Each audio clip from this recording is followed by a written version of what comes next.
Sebenarnya kreatif director itu harus mengimbangkan antara keinginan dan kenyataan. Di situ yang penting. Pada saat kita mengejar ego kita mau setinggi-tingginya, pada saat keadaan tidak memungkinkan, kan nggak jadi. Jadi kita harus menjadi orang yang bisa berkompromi dengan. Jadi bagaimana membuat sesuatu hal itu tetap jadi dengan keadaan yang ada dan dengan kreativitas yang kita inginkan. Jadi semuanya itu harus balance. Prosesnya itu pertama kita brainstorming. Jadi saya selalu mulai dari ide. Jadi kita saling memberikan ide. Saya juga menceritakan apa yang saya mau, bagaimana konsepnya, bentuknya, dan mereka akan bantu mewujudkan. Jadi itu merupakan suatu proses yang bisa dibilang kerjasama antara semua pihak, yang nggak ada satu pihak pun yang lebih kecil kontribusinya, semuanya sama. Dari saya yang punya ide, dari pencipta lagu, dan dari para musisi, penyanyinya, bagaimana bisa membawakan lagu itu menjadi hidup. Sebenarnya kalau menjaga kekompakan itu keterbukaan.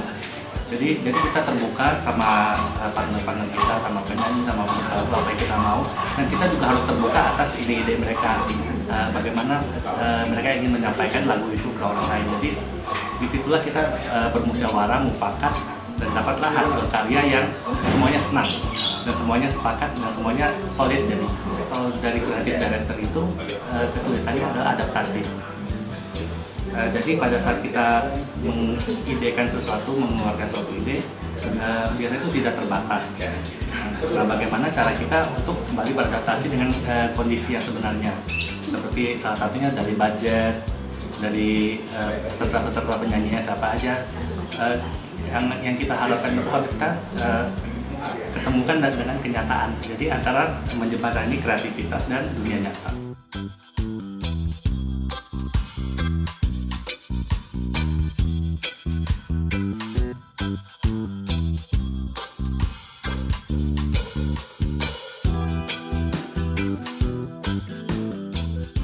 Jadi kalau creative director itu tidak hanya satu bagian seperti video, tapi itu semuanya.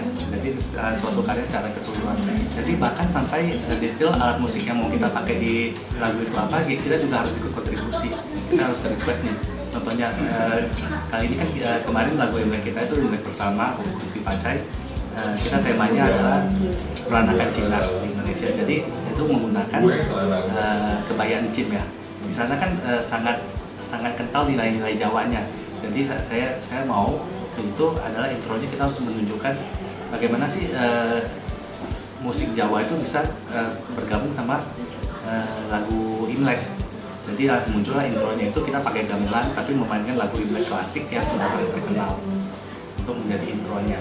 Jadi kalau Imlek itu identik dengan budaya China. Karena kita tahu sendiri di Indonesia itu budaya orang Chinese yang di Indonesia dari saya aja udah generasi ketiga ya. Belum lagi ada teman-teman yang generasi keempat, jadi sudah sangat mendarah daging di Indonesia. Jadi gimana ya kita mau menunjukkan Imlek itu di Indonesia, budaya China di Indonesia itu gimana, beda sama budaya China yang di luar, yang di sana yang identik dengan hanfu-hanfunya, pakai coksam. Sedangkan budaya di sini kan kita pakainya kebaya encim namanya. Kebaya encim itu juga udah dibawa sampai ke Cina sama orang-orang Tionghoa Indonesia peranakan yang pada saat itu balik ke Cina lagi. Jadi itu mungkin suatu hal yang sangat menarik ya, bukan cuma di Indonesia tapi di dunia internasional, karena mereka bisa lihat rupanya ada juga budaya Imlek yang seperti ini. Kita lagi mau mewujudkan suatu proyek yang besar untuk Indonesia, itu juga wujud bakti kita pada negara dan wujud kita membela Indonesia di dunia internasional. Jadi nantikan saja.